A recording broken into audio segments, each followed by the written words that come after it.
This is the G3.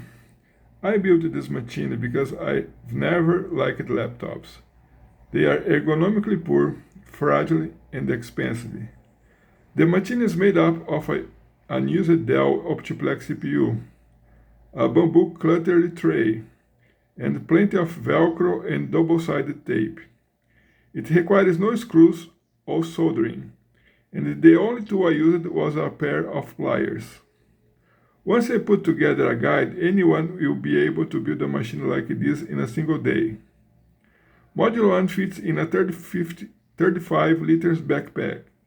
Both modules together fit in a 50-liter pack. Module 1 weighs 4 kilograms with the included power bank. One could weigh much less if I had used a different CPU. This one weighs 1.3 kilograms.